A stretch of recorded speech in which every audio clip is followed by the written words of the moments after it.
انہوں نے کہا اے اللہ تو ہر عیب سے پاک ہے، ہمیں تو علم نہیں ہے مگر وہی جو تو نے ہمیں سکھایا۔ اب میرا معصومانہ سوال ہے کہ حضرت جبرائیل کو چیزوں کے نام نہیں آتے، تو اولیاء اللہ جو آپ نے بنائے ہوئے ہیں وہ کہتے ہیں دل کے حال جانتے ہیں، ان کی کیا اوقات ہے؟ حضرت جبرائیل تو صرف فرشتے نہیں ہیں، فرشتوں کے پیغمبر ہیں، عام انسانوں سے تو افضل ہیں، تو وہ حضرت آدم کے دل کا حال جان لیتے نا، آدم کو تو سکھا دیے تھے نا، آدم کے تو دل میں وہ نام آ گئے تھے نا، تو جو دل کا حال پڑھ لیتے ہیں تو وہ کہتے ہیں یا اللہ ابھی پڑھ کے بتا دیتے ہیں۔ جب شیخ عبد القادر جیلانی دل کا حال پڑھ لیتے ہیں تو ہم تو فرشتے ہم نہیں پڑھ سکتے، ابھی آدم کا دل پڑھ کے آپ کو بتاتے کہ آپ نے کیا کچھ سکھایا آپ کو، سب کچھ کہانی ہے۔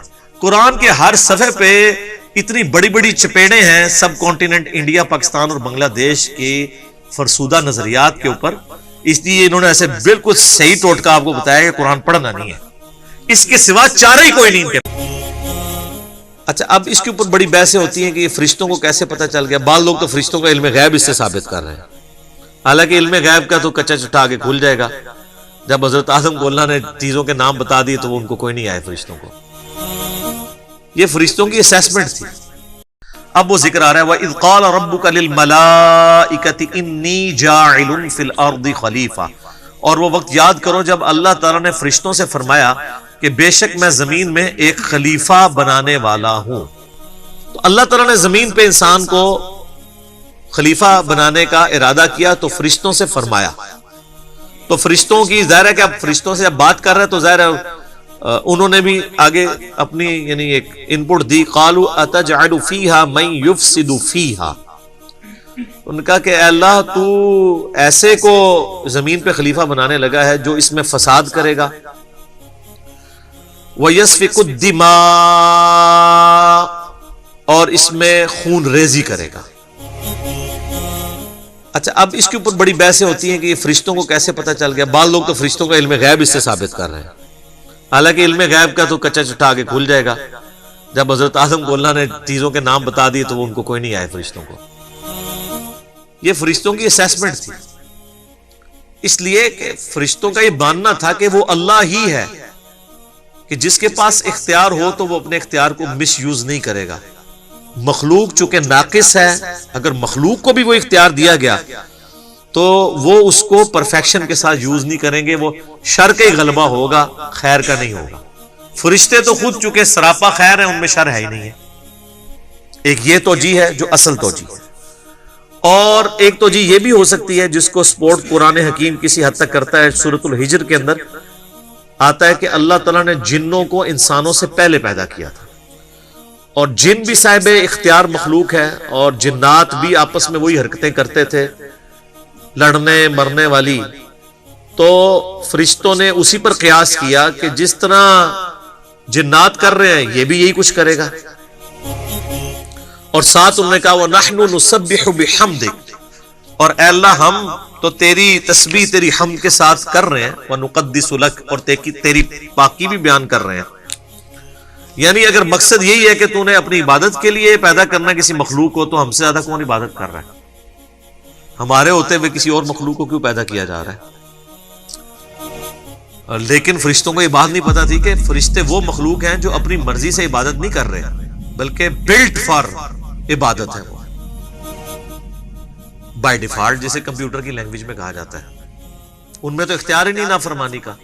شیطان نے بھی اس لیے نافرمانی کی کہ وہ جنوں میں سے تھا، سورہ الکہف میں آئے گا نا، کان من الجن ففسق عن امر ربی، وہ جنوں میں سے تھا اس لیے اس نے اپنے رب کی نافرمانی کی، ورنہ فرشتہ ہوتا تو نافرمانی نہ کرتا۔ قرآن میں جگہ جگہ یہ مضمون ہے کہ فرشتے تو اللہ کی حکم عدولی کرتے ہی نہیں ہیں۔ قال انی اعلم ما لا تعلمون، تو اللہ نے فرمایا میں وہ کچھ جانتا ہوں جو تم نہیں جانتے۔ مراد یہ کہ میرا یہ ایک پلان ہے اور مجھے پتا ہے میں کیا کر رہا ہوں۔ سر آپ بڑے قیمتی ہیں، اللہ تعالیٰ کو انسان اتنا عزیز ہے کہ اسے یعنی فرشتے بھی ویسے عزیز نہیں ہیں۔ آپ کا مقدمہ فرشتوں کے ساتھ اللہ تعالیٰ لڑ رہا ہے کہ مجھے پتا ہے میں نے کیوں بندے بنائے ہیں، حالانکہ اللہ کو بھی پتا تھا کہ کوئی کورونا ایک داڑا ہی نکلنا ہے بندے کا پتر، لیکن سر وہ ایک بندہ جو نکلنا ہے نا، وہ بندہ جبرائیل پہ بھی بھاری ہے، کیونکہ جبرائیل تو اپنی مرضی سے خدا کو مانے ہوئے ہے. اسی لیے میں کہتا ہوں کہ حضرت جبرائیل علیہ السلام اگر مجھے کہنا کہ میرے ساتھ ایمان ایکسچینج کر لو تو میں کبھی بھی نہ کروں. یہ جو انسان کو اللہ نے خوبی دی ہے نا کہ انسان اپنی مرضی سے اپنے رب کو چوائس کرتا ہے, سر یہ حسرت تو جبرائیل کے دل میں ہمیشہ ہی رہے گی کہ میں نے رب کو اپنی مرضی سے نہیں چنا بلکہ رب نے مجھے چنا ہوا.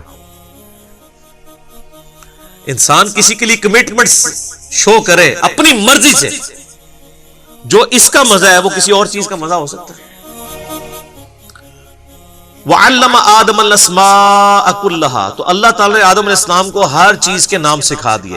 پوٹینشلی ہر چیز کا نام اللہ تعالیٰ نے حضرت آدم علیہ السلام کو سکھا دیا. یہی وہ ایکوائرڈ نالج ہے, فزیکل فینامنا آف نیچر کا علم. شروع میں آپ کوئی بھی چیز ڈسکور کرتے ہیں تو اس کا نام ہی رکھتے ہیں نا. جب بھی کوئی چیز ڈسکور ہوتی ہے تو اس کا نام رکھا جاتا ہے. لوہا دریافت ہوا تو اس کو انسانیت نے نام دیا. کوئی جانور دریافت ہوتا ہے جو پہلے علم میں نہیں, اس کو نام دیا جاتا ہے. کوئی دھات دریافت ہوتی ہے, کوئی پیریوڈک ٹیبل میں آپ کو پتا ہے اب تو کمپلیٹ ہو چکا ہے, تو وہ جو بھی چیز ڈسکور ہوتی ہے اس کو نام دیا جاتا ہے. تو پوٹینشلی اللہ تعالیٰ نے آدم علیہ السلام کو چیزیں سکھا دی تھی, لیکن وہ آہستہ آہستہ انسانیت نے ترقی کی ہے. وہی علم جو ہے وہ جو پوٹینشلی یعنی ان کے اندر یہ پوٹینشل موجود تھا, ایکسپلور ہونے میں دیکھ لیں 10,000 سال لگ گئے, اور آج دیکھ لیں انسان کا علم کہاں پہ پہنچ چکا ہے. عقل دنگ ہے. 8 سے 100 سال پہلے کا انسان زندہ ہو جائے تو وہ پاگل ہو جائے کہ انسان وہ سمجھ لے کہ یہ جنت ہی ہے. ہر چیز کس طریقے سے کنٹرول کی ہوئی ہے.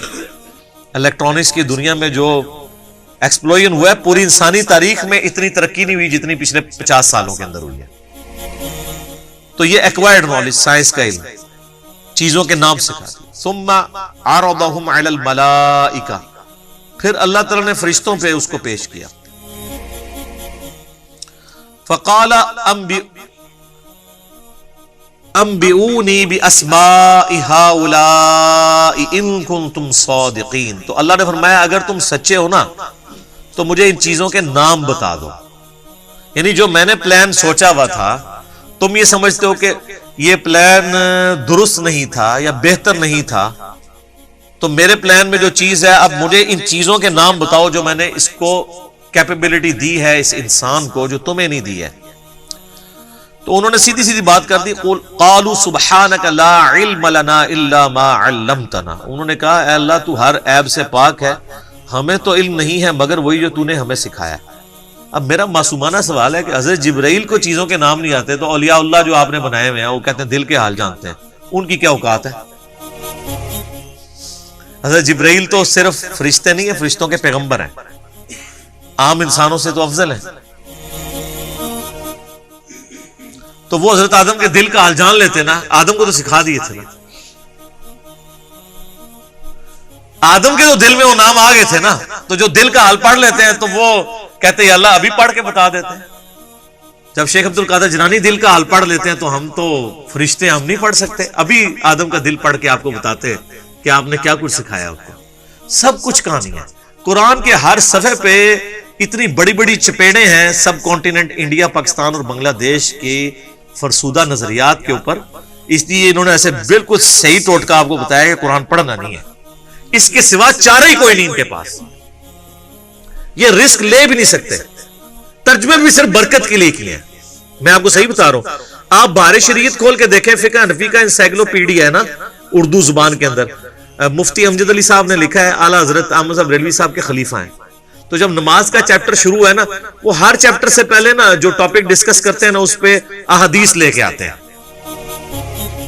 طہارت کا چیپٹر ہوگا تو بخاری مسلم سے احادیث لے کے آئیں گے, وضو کے اوپر, غسل کے اوپر, ان ساری چیزوں کے اوپر. اسی طریقے سے حج کا چیپٹر آئے گا, احادیث لے کے آئیں گے. نماز کا جب چیپٹر آیا نا تو اس میں بھی حدیثیں لے کے آئے, لیکن حدیثیں کون سی کہ نماز پڑھنے سے گناہ معاف ہو جاتے ہیں, پتوں کی طرح جھڑ جاتے ہیں. اب آگے نماز کا طریقہ بھی تو لکھنا چاہیے تھا نا ان کو, تو وہ حدیثیں چھوڑ دی. باقی جتنی بخاری مسلم میں حدیثیں تھی ساری ایک جگہ جمع کر دی, لیکن ضمیر تو ملامت کرتا ہے نا. تو اینڈ پہ جا کے لکھا کہ یہ احادیث ہم صرف برکت کے لیے لکھ رہے ہیں, رہا ان احادیث کی روشنی میں نماز کا طریقہ اخذ کرنا تو وہ ہمارا کام ہی نہیں. ہمارے بزرگوں نے بہت عرصہ پہلے یہ کام کر دیا, ہمیں اسے دوبارہ کرنے کی ضرورت نہیں ہے. وہ بزرگ جو بہت عرصہ پہلے کام کر کے گئے نا, وہ کام کر کے نہیں گئے, کام پا کے گئے نا. تو یہ اندھا تھا جب بخاری مسلم سے حدیثیں لکھ رہا تھا، اس کو نہیں پتا تھا کہ نماز کا طریقہ، جب تم فضائل لکھ رہے ہو نماز کا طریقہ بھی اسی بخاری مسلم سے لکھو نا، اور پھر بتاؤ کہ بزرگ کام ڈال کے گئے۔ تو اصول برکت کے لیے اس میں لکھا ہے کہ ہم یہ برکت کے لیے لکھ رہے ہیں، کوئی یہ نہ سمجھے کہ اس سے ہم نے نماز کا طریقہ اخذ کرنا ہے۔ تو قرآن بھی جو ترجمے ہوئے ہیں برکت کے لیے ہوئے ہیں، اس سے کوئی یہ نہ سمجھے کہ اس کو پڑھ کے اس پہ عمل بھی کرنا ہے۔ قالوا سبحانك لا علم لنا الا ما علمتنا، انہوں نے کہا اللہ تو پاک ہے، ہمیں تو بس اتنا ہی پتا ہے جتنا تو نے ہمیں سکھایا ہوا ہے، ہم تو دل کا حال نہیں کسی کا جان سکتے، علم غیب نہیں ہے۔ انک انت العلیم الحکیم، بے شک تو ہی ہے علم والا اور حکمت والا۔ پھر اللہ نے کہا قال یا آدم، اے آدم، انبئهم باسمائهم، ان کو ذرا بتا دو نا ان چیزوں کے نام۔ تو آدم علیہ السلام کو تو اللہ تعالیٰ نے سکھائے ہوئے تھے، تو انہوں نے پھر وہ نام بتا، فلما انبأهم باسمائهم، تو جب آدم علیہ السلام نے ان چیزوں کے نام بتا دیے، یعنی جو بھی اللہ نے ایک سیمپل کے طور پہ چیزوں کے نام پوچھے تھے، تو اللہ نے فرمایا قال الم اقل لكم انی اعلم غیب السماوات والارض، تو اللہ تعالیٰ نے فرمایا کہ میں نہ کہتا تھا کہ میں زمین و آسمانوں کے غیب کو جاننے والا ہوں، وَأَعْلَمُ مَا تُبْدُونَ وَمَا كُنْتُمْ تَكْتُمُونَ، اور میں جانتا ہوں جو کچھ تم ظاہر کرتے ہو اور جو کچھ تم چھپاتے ہو۔ یہاں بھی علم غیب کا اللہ نے بتا دیا کہ غیب کا علم میرے پاس ہے، اور جتنا علم میں کسی کو سکھاؤں گا اس کو آئے گا، اور جس کو میں نے نہیں سکھایا ہوگا کسی کی کمپیٹنسی نہیں ہے کہ وہ حاصل کر سکے۔ اور میں جانتا ہوں جو کچھ تم ظاہر کرتے ہو اور جو کچھ تم چھپاتے ہو۔ اچھا، اس سے ایک بات تو یہ پتا چلی کہ آدم علیہ السلام کو اللہ تعالیٰ نے فضیلت دی ہے علم کی بنیاد کے اوپر، وجدان، عشق، یہ جو آپ کو کوئی کہانیاں کرائی ہوئی ہیں ان پہ نہیں، علم کی بنیاد۔ اور ہمارے نبی علیہ السلام کو سورہ طٰہٰ میں اللہ تعالیٰ نے یہ حکم دیا کہ آپ دعا کیا کریں قل رب زدنی علما، اے رب ہمارے، اے میرے رب میرے علم میں اضافہ کر دیں۔ تو اللہ تعالیٰ کہ میں جانتا ہوں جو کچھ تم ظاہر کر رہے ہو اور جو کچھ تم چھپاتے ہو۔